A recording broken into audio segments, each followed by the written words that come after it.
Welcome back to Joe Stunner Boxing, all the way from Albania, Spot the Tourist. Tirana, by the way, is a lovely city. I've never been here before, but yeah, you can do it in a few days, but it's really nice. Went to a beautiful mosque today, went to a beautiful church. Not bad for an atheist, is it? Went to a lovely park. There's a fair bit of history here. It's really nice, so I recommend it. Tirana, 2 thumbs up. I thought I'd talk a bit about the Usyk-Dubois rematch and the sort of preliminaries that have happened. And I find it rather desperate on behalf of Daniel Dubois and his team. The way that they are desperately trying to, from the word go, make some sort of narrative, create some sort of false narrative, some sort of controversy where there is none. Now, we started off with face-to-face on the pitch, Wembley Stadium, and then Daniel shoves Usyk, and then Usyk laughed, by the way. He pushed him off balance, that's all he did.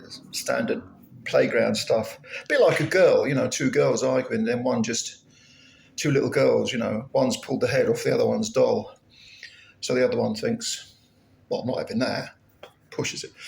It was that sort of thing. Usyk laughed. And then we had George Fox, who is Don Charles's son. Don Charles, of course, trains Daniel Dubois.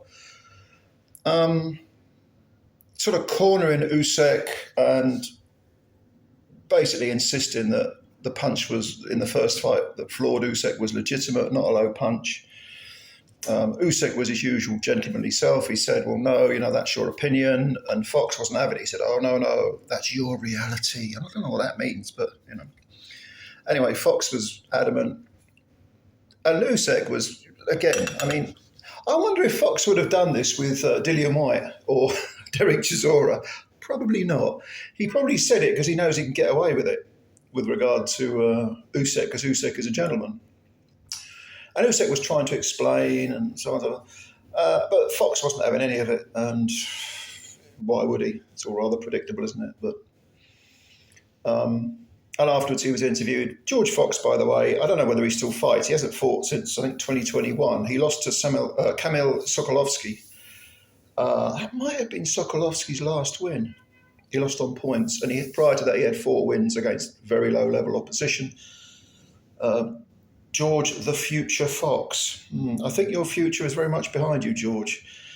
And probably he'll go down the trainer route now because I don't know, he had sort of shoots of ability when I saw him fight against lower level guys. Perhaps if he dedicated himself, he could have been an area level, British level, English level, that type of thing. Maybe British level if he lived the life and dedicated himself.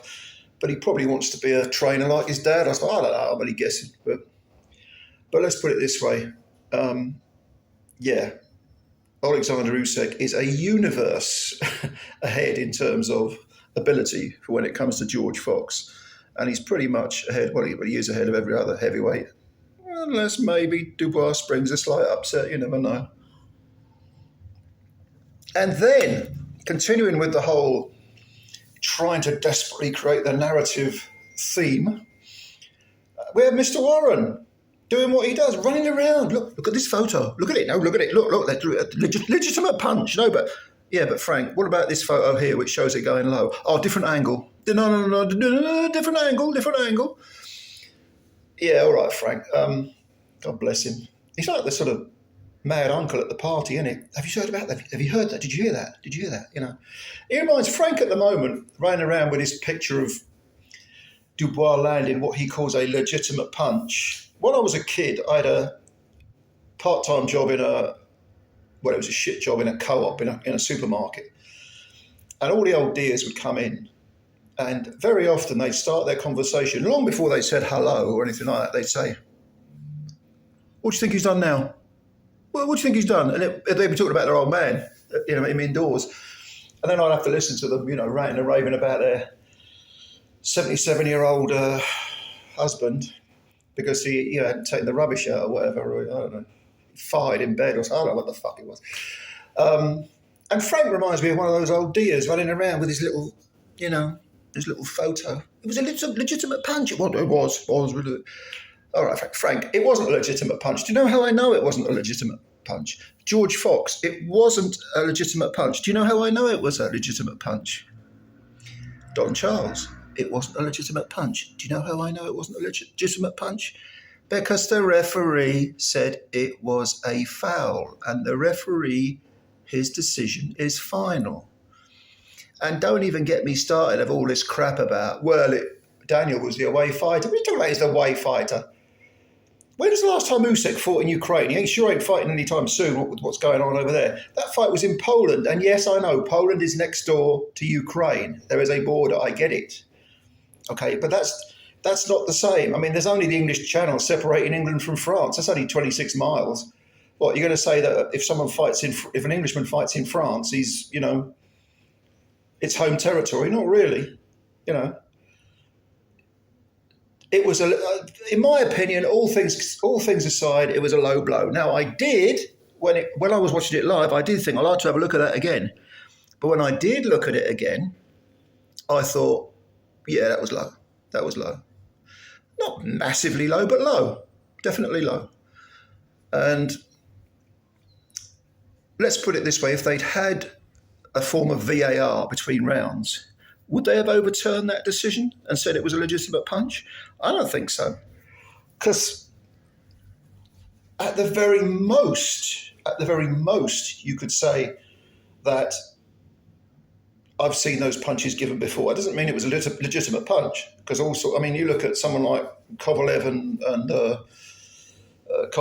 Andre Ward in the rematch, where he was hit low several times. And that's just one example off the top of my head. There have been many, many low blows that have been allowed, but that doesn't necessarily mean that Dubois' punch against Usyk was legitimate. It doesn't mean it at all. So it seems that this is the narrative, and this is because, of course, the fight is in Britain. It's at Wembley Stadium. You'll have a sellout, 90,000. Usyk is very, very popular over here, and I'm curious to see how many people cheer Usyk to the ring. How many British people cheer Usyk to the ring? I think there's going to be a shit ton of them. And obviously Daniel will have his supporters. Fine, no problem. But that shove, that's going to turn people off. Shoving Usyk. What are you shoving Usyk for? You're going to fight him. It's not like Usyk's been calling you a prick and everything. He's insulted your mother. He's just a champ. He's knocked you out once. He made you quit once. So that shove probably says more about you than it does about him. But what are you shoving him for? I don't think people are going to like that. And I think Daniel, probably I can't work out whether it's since he beat Miller or since he got his leg over, but he's become a very different beast. Quite surly, and he wants to be Sonny Liston. Daniel, you're not Sonny Liston, mate. You and Sonny Liston in a darkened alley. I'm talking about a boxing ring. I'm talking a darkened alley. You'd shit yourself. Sonny was the real deal. Smaller than Daniel Dubois, of course. Modern day heavyweights are so much bigger, but Sonny was not to be messed with. Not inside a boxing ring for the most part. I mean, Ali got the better of him, obviously, but Sonny Liston, because of those Muhammad Ali defeats, Sonny Liston is very, very underrated as a fighter. Very underrated. Great heavyweight fighter.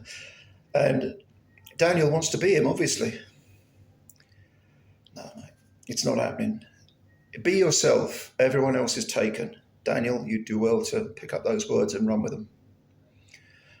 So it'll be interesting to see. Come fight night, how many fans will Daniel have, but how many cheers will Usyk get? I think the British crowd like Usyk. I certainly love him to bits.